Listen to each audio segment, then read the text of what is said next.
일사단장을 처벌하지 않을 수가 없는 사건이에요. 이 사건은 제가 보기에는. 맞습니다. 뭐 첫 번째를 보게 되면 이제 일사단장이 먼저 가슴장화를 신어라 이런 이제 지시를 한 게 나와요. 예. 가슴장화라는 건 그 물속 깊이 들어간다는 네. 걸 이미 알았다는 얘기잖아요. 네.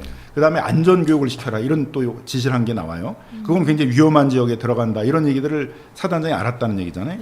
더 나가서 이제 현장 책임자가 주저주저하면서 이제 이게 위험성이 있는 거 아니야? 아마 이제 이랬던 모양입니다. 그래서 병력 투입을 안 하니까 사단장이 또 구체적으로 병력을 빨리 투입해라. 이런 지시까지 한 것도 이제 나와요. 네, 맞습니다. 거기다가 네. 그 해병대들 이제 잘 보이게 하도록 빨간 티로 통일적으로 입고 네. 들어가게 해라. 뭐 이런 얘기가 나온단 말이에요. 이제 그런 걸 보게 되면 아마 일사단장은 좀 위험한 지역에 가서 해병대들이 용감하게 이제 무슨 그 구호 작전 같은 걸 한다 이런 거를 이렇게 좀 외부적으로 과시하려고 그렇게 하지 않았나 이렇게 생각이 들어요. 네. 네. 그래서 이렇게 구체적으로는 자신이 지휘한 게 나오는데 지금에 와서는 뭐 자신은 이 현장 문제에 대해서는 전혀 관여를 하지 않았고 현장 책임자가 모두 책임이 있는 것처럼 얘기를 하니까 네. 국민들이 이제 공분을 사는 거죠. 맞습니다.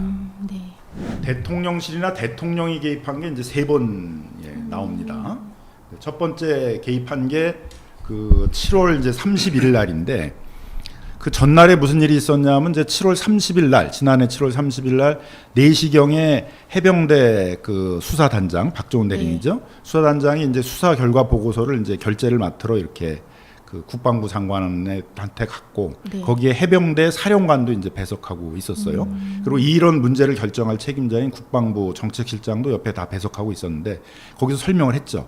거기 설명에서는 분명히 일사단장도 업무상 과실치사죄로 처벌할 필요가 있다라는 내용까지가 이제 다 보고가 된 겁니다. 예. 네. 그래서 그때 관계자들이 다 모여서 얘기를 듣고 네. 결재를 했어요. 국방부 장관이. 네. 결재까지를 다 하고 6시 22분 경우에는 이제 내일 그 국방부에서 언론 브리핑을 하는 것으로 물론 이제 그 브리핑의 내용에도 당연히 일사단장이 형사 책임을 질 수 있다는 그런 내용이 들어간 것으로 브리핑을 하기로 했는데 그 다음 날인 이제 7월 31일 날 11시 45분 경에 네. 대통령이 이제 이종석 국방부 대통령실에서 뭐 0208 800 02800 이렇게 이제 시작하는 대통령실에서 이제 이종석 국방부 장관에게 전화를 한 게 나옵니다. 근데 그 시점에 이제 바로 얼마 있다가 그 해병대 수사 기록을 경찰에 넘기지 마라. 그 보류를 해라 하는 결정이 떨어진다는 거죠. 그래서 결국은 이제 이 대통령실이 개입해 가지고 보류시키려고 했던 거 아니냐 이제 이런 얘기가 이제 나오는 거죠. 그렇게 해서 이제 결국 조사 결과가 바뀌게 되니까 아니 결재까지 다 해놓은 걸 갖다가 나중에 뒤집어 이제 이렇게 하다 보니까 또 그 부분도 사실 의혹을 많이 사고 있는 거죠. 8월 2일 전에는 이제 직전에 무슨 일이 있었냐면 이제 해병대 이 수사단장이 박종훈 대령이 고민을 했던 것 같아요. 이걸 보류하라 그랬는데 만일 이제 보류하라 그러면 어떤 문제가 있냐면은 군사법원법에 의하게 되면 군사경찰이 수사가 없어요. 기초사실관계만 조사를 한 다음에 경찰에다가 그걸 넘겨야 되거든요. 그게 언제 법이 그렇게 개정이 됐었냐 하면은 공군에서 한번 이제 하사관 여성부 하사관 부분들을 성추한 한 게 있었는데 그걸 그 군사 경찰에서 제대로 조사를 하지 않고 시간을 오래 끌다 보니까 이제 그거에 대해서 이 좌절을 해가지고 그 여성 그 하사관이 자살을 한 사건이 있었어요. 그래서 그때부터 이제 군 내부의 사망 사건이나 이런 것에 대해서 성추행 사건 이런 부분들은 군사 경찰이 제대로 수사하기 어렵다. 네. 그래서 그 부분은 군사 경찰은 기초 사실관계만 조사하고 바로 이제 경찰에 넘기도록 이렇게 법이 바뀌었거든요. 네. 그러니까 지금 현재의 군사법원법에 의하면 박정훈 대령은 기초 사실관계만 조사를 한 다음에 그걸 경찰에 넘겨야 되는 거예요. 그러니까 자신이 거기서 뭐 어떤 사실관계 조사한 거에 대해서 뭘 뺀대거나 이런 것도 안 되는 거고, 그 다음에 사실관계 조사가 끝났는데 그걸 안 보내고 보류하는 것도 안 되는 거죠. 네. 네. 근데 그런 위법한 지시가 위로부터 내려왔어요. 근데 그 위법한 지시를 따르면은 우리 대법원 판례하면 위법한 지시를 따른 사람도 형사처벌을 받게 돼 있어요. 예. 그러니까 어찌하게 되면 자신도 형사처벌을 받을 수 있는 문제이고 거기다가 아마 이제 박정훈 대령의 품성을 보게 되면 좀 정의감도 있었겠죠. 네. 사실관계가 명확한데도 그걸 경찰에 보내지 말고 보류하라 그러니까 그 지시를 안 때리고 보냈어요 경찰에다가. 그랬더니 이제 그때 윤석열 대통령이 직접 이종섭 국방부 장관에게 이제 전화를 건 거죠. 그래서 12시경에 이제 3번 전화를 걸어가지고 다 합치면 18분 정도 했는데 그 다음에는 이제 어떤 결정이 떨어졌냐면 이제 그 기록을 회수해 와라 하는 결정이 떨어졌어요. 그래서 그 국방부의 그 법무관리관이 그 경북 경찰청에다가 이제 연락을 해가지고 그 수사 기록을 가져가겠다라는 결정이 떨어진 거죠. 그러니까 이것도 이제 대통령이 장관한테 직접 전화를 걸고 불과 1시간 만에, 그다음에 법에 의하면 이건 이제 위반행위죠. 맞습니다. 군사 경찰은 수사할 권한이 없고 사실관계만 조사해서 경찰에 넘겨야 되는데 경찰에 이제 넘겼으면은 아무런 이제 뭐 권한이 없어요. 그 돌려받을 수도 없어. 예. 그러면 이제 경찰이 수사를 해야 되는데 그렇죠. 그거를 이제 돌려받으라는 이제 위법한 행위가 이제 일어난 거죠. 근데 그게 이제 대통령이 전화를 하고 이제 장관한테 전화를 하고 이제 일어난 사건이라는 거고요. 그다음에 두 번째 또 이제 대통령이 직접 관여한 게 나오는 게 이제 8월 8일이에요. 화면을 보시면 그 세 번째 8월 8일 박스가 나오죠. 7시 55분경에 이제 또 전화를 했는데, 그리고 이 전화를 한 다음에 어떤 일이 있었냐면 이 사건을 해병대 수사단이 아니라 국방부 조사단에서 재검토를 하라. 예. 이런 얘기가 이제 그 결정이 떨어지거든요.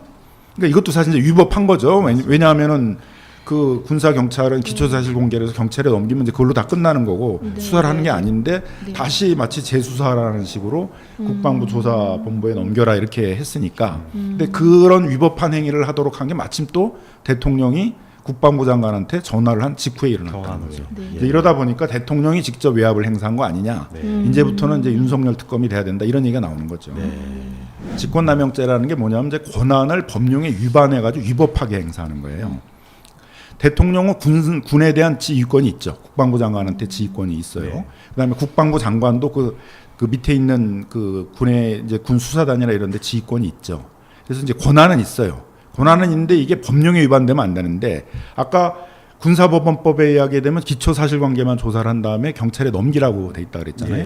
그러니까 대통령도 그렇고 국방부 장관도 그렇고 그 군사법원법에 어긋나게 그 넘기지 마라.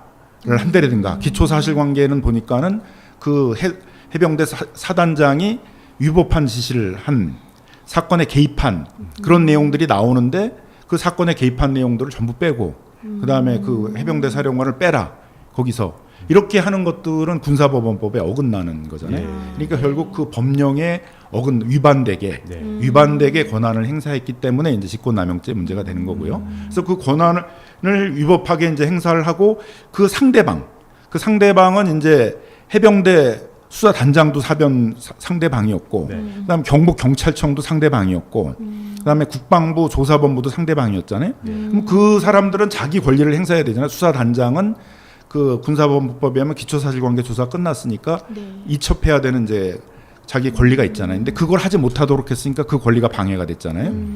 그다음에 그 국방부 법무관리관한테는 그 기록을 경찰청에 가서 회수해가지고 갖고 와라 했잖아요. 그러니까 그럴 의무가 없어요. 국방부 조사 그 법무관리관은.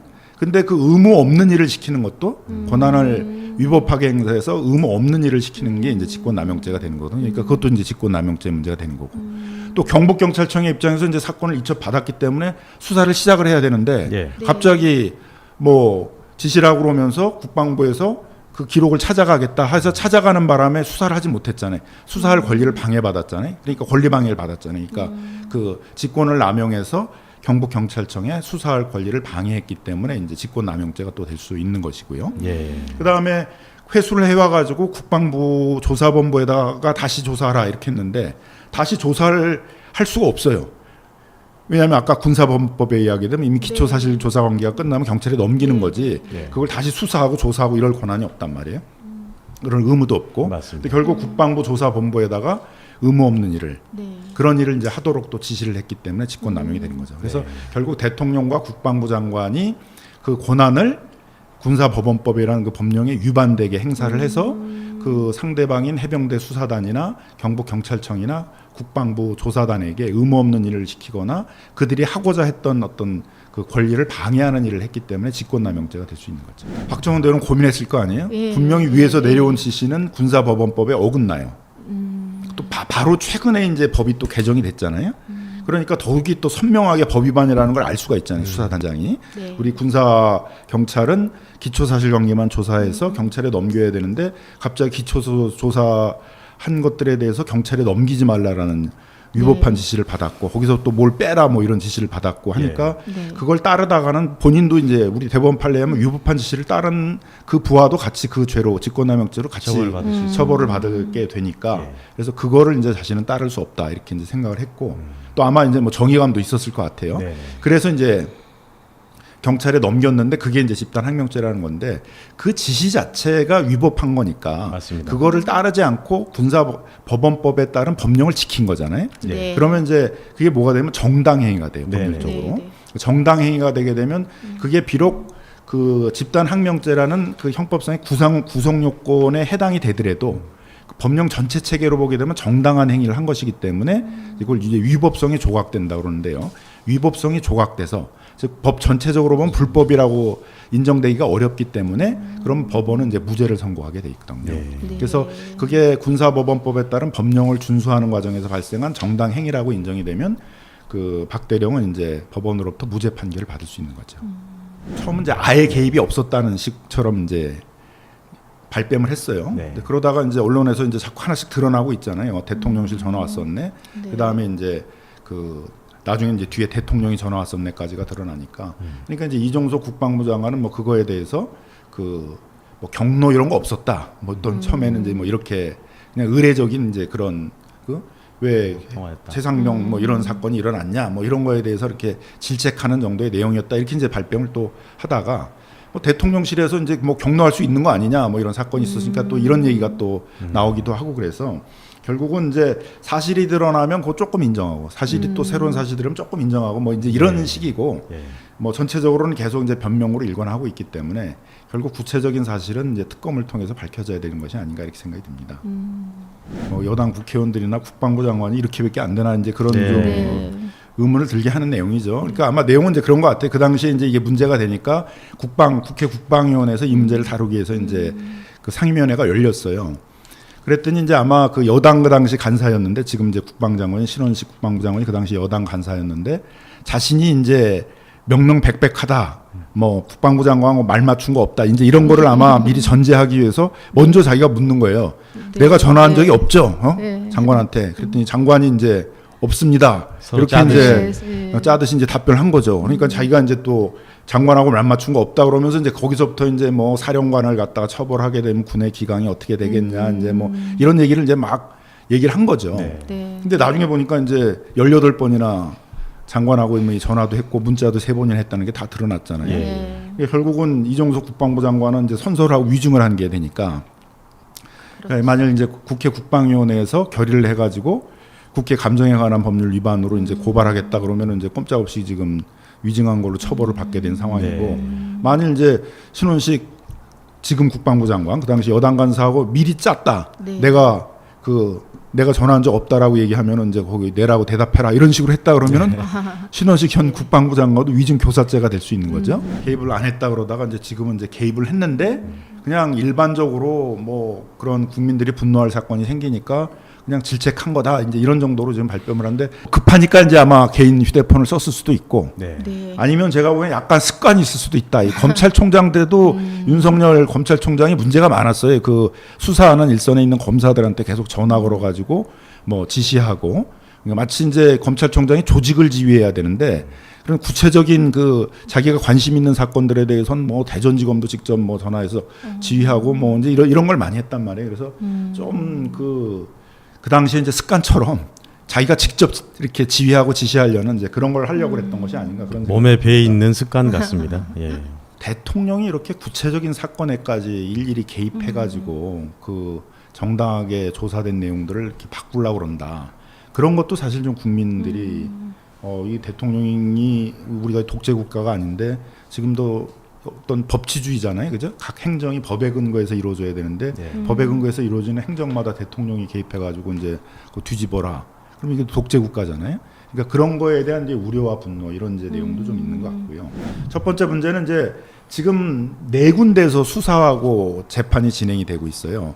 첫 번째 이제 그 최상병이 사망 사고와 직접적 관련이 있는 그 임성근 사단장에 대한 수사를 하는 곳은 경북경찰청에서 수사를 하고 있고, 그 다음에 대통령실이나 대통령이 수사 외압을 가하겠다는 내용에 대해서는 고위공직자 그 범죄 수사처에서 그 수사를 하고 있고, 그다음에 박정원 대령의 이제 그 위법한 대통령실이 위법한 지시한 거에 대해서 항명을 하면서 그 군사법원법에 따른 그 법령의 정한 절차대로 행동을 한 것에 대해서 이게 이제 무죄냐 뭐 집단 항명죄가 되느냐는 지금 군사법원에서 지금 재판을 하고 있고, 그다음에 그 박 대령을 그 기소한 것이 인권 침해다 하는 문제는 국가인권위원회에서 또 조사를 하고 있어요. 이게 이제 네 군데서 하다 보니까 이게 통일성이 좀 떨어질 수가 있잖아요. 그래서 그 네 개를 이렇게 특검에서 다 같이 조사를 할 수 있도록 특검의 이제 범위를 좀 확대하는 내용이 지난 이제 거부권이 행사됐던 특검보다는 좀 범위가 넓어진 측면이 있는 거고요.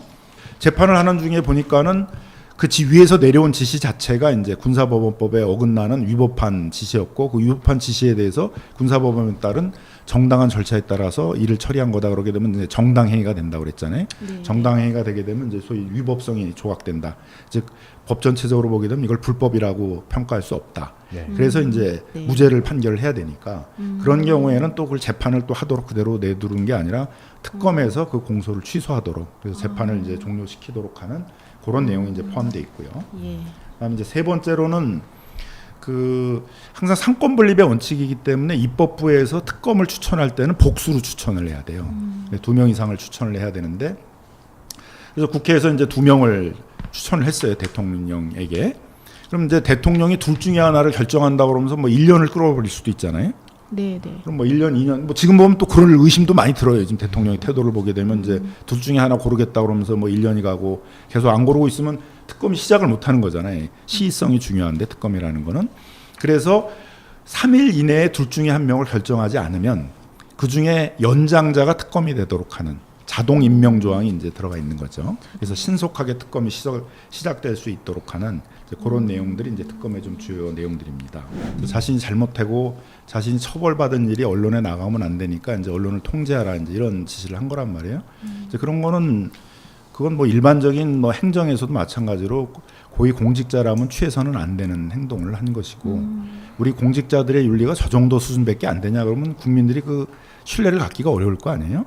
근데 문제는 이제 군은 그 행정이라는 거의 내용이 그 지휘를 받아야 되는 군인들의 생명이 왔다 갔다 하는 그런 거의 내용인데, 저렇게 도덕성이 낮은 네. 공직 윤리가 낮은 사람들이 군을 지휘하고 있구나. 네. 저런 사람들이 지휘하는 데다 군대에다가 자식들을 맡길 수 있겠냐, 이런 불안감이 국민들이 들 수밖에 없잖아요. 네, 그러니까 네. 어느 행정 영역보다도 군은 좀 그 지휘관들은 이 공직자의 윤리에 있어서는 좀 철저해야 된다고 저는 생각을 하는데, 네. 그런 공직자 윤리 측면에서도 그 해병대 사단장이 보여준 것은 굉장히 좀 공직 윤리의 어떤 바닥을 보여준 것이 아닌가, 이제 그런 네. 점에서는 좀 안타까운 점이 있습니다.